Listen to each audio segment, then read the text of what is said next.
Boa tarde. Bom, no último vídeo eu tratei do início do procedimento, da primeira parte procedimental relacionada ao sumário de culpa, ao procedimento do júri, que é dividido em duas partes. Nesse procedimento, de acordo com o que foi dito na última exposição,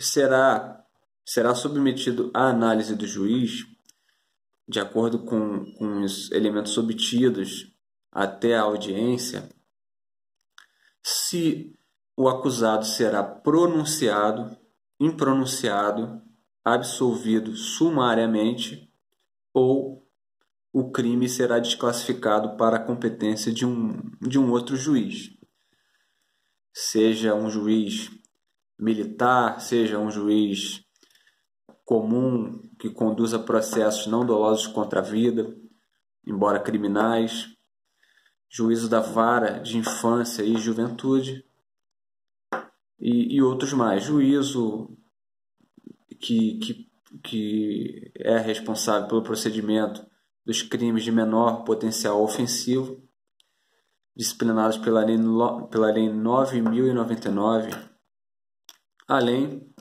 dos juízes responsáveis pelo crime de violência doméstica contra a mulher ou idosos. Bem, esse é o momento em que será direcionado o juiz competente ou o tribunal do júri, além de arbitramento de fiança e deliberação em relação à prisão, se mantém, se libera, enfim. Bom, o primeiro, o que seria a pronúncia? O que seria a pronúncia? O juiz, verificando indícios suficientes de autoria ou participação, ele irá pronunciar o acusado.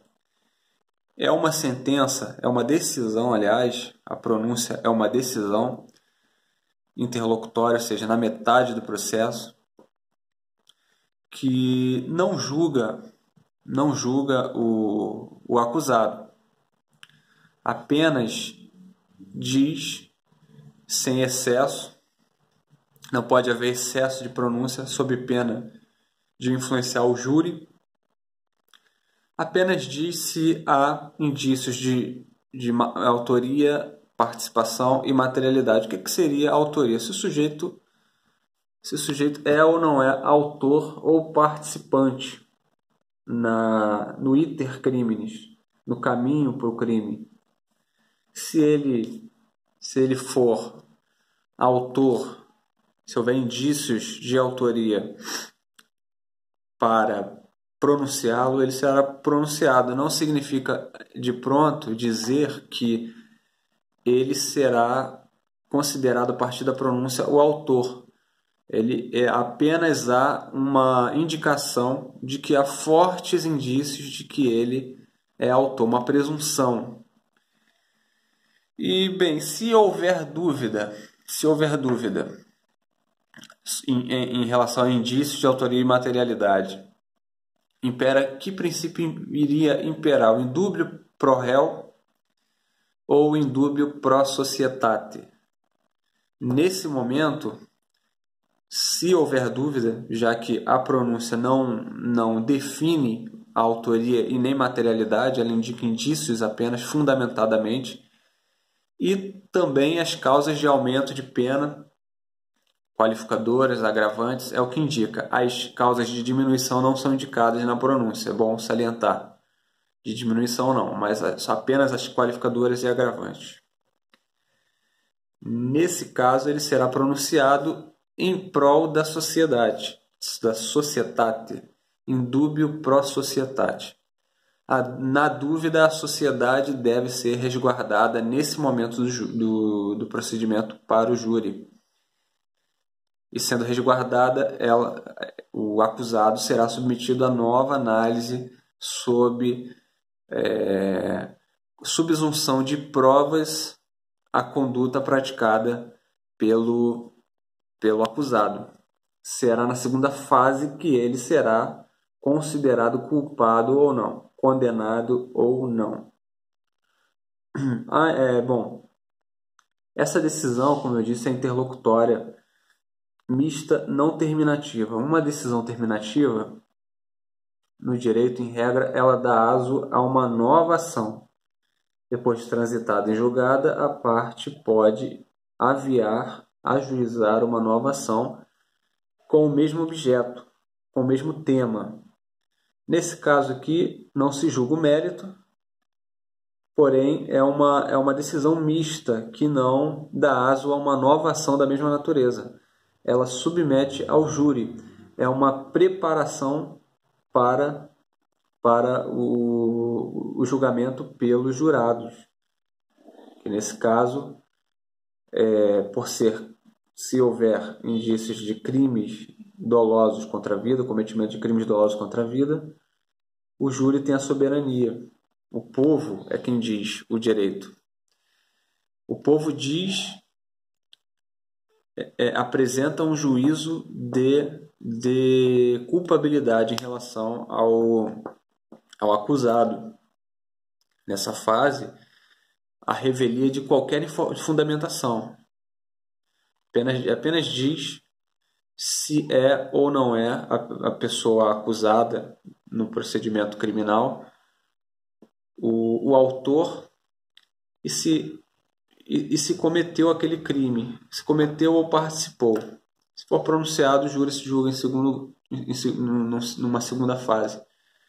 No caso de impronúncia, é bom lembrar uma outra coisa aqui interessante em relação à pronúncia.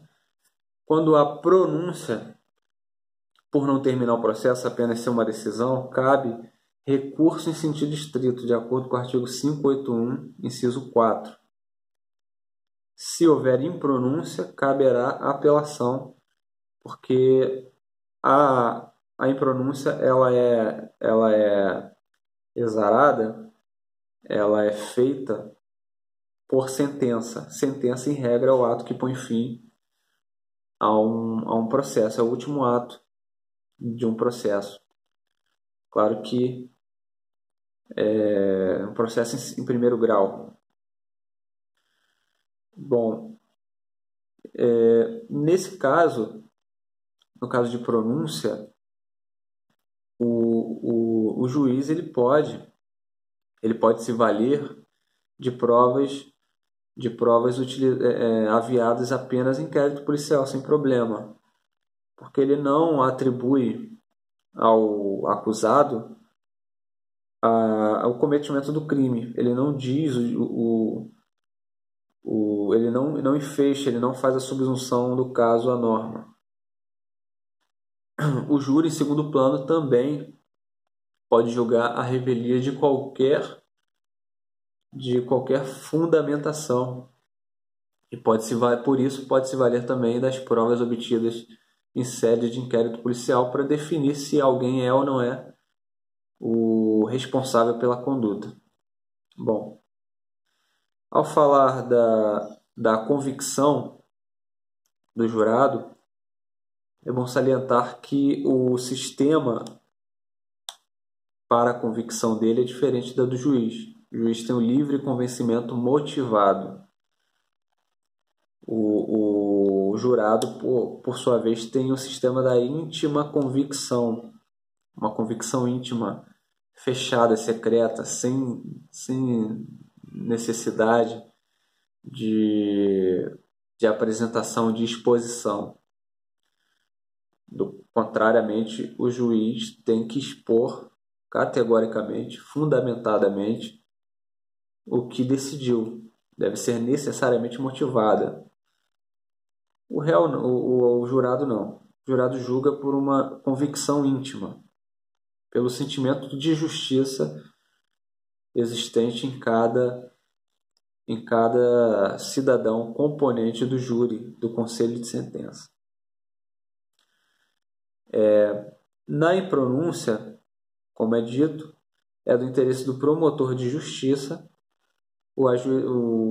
a interposição do recurso para reavaliação desse desfecho temporário em segundo grau perante os desembargadores. É do interesse dele, porque quando há impronúncia, o acusado não será submetido a júri. Como eu disse, nesse momento é possível o juiz arbitrar a fiança, se o réu estiver preso, revogar a prisão preventiva, mantê-la, sempre observando os requisitos do artigo 311 a 313 do Código de Processo Penal. Esses requisitos são a preservação de ordem pública, instrução processual penal, aplicação da lei penal.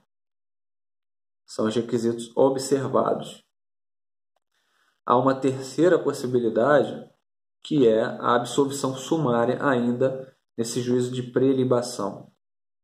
A absolvição sumária é quando é verificado que, de pronto, imediatamente, após submetido ao juiz presidente, numa análise superficial já se encontra um desfecho favorável ao acusado, de que fica provado que ele não é o autor ou não é o partícipe, o fato não constitui infração penal, é atípico, há uma causa de isenção de pena ou exclusão do crime e há uma inimputabilidade como tese única.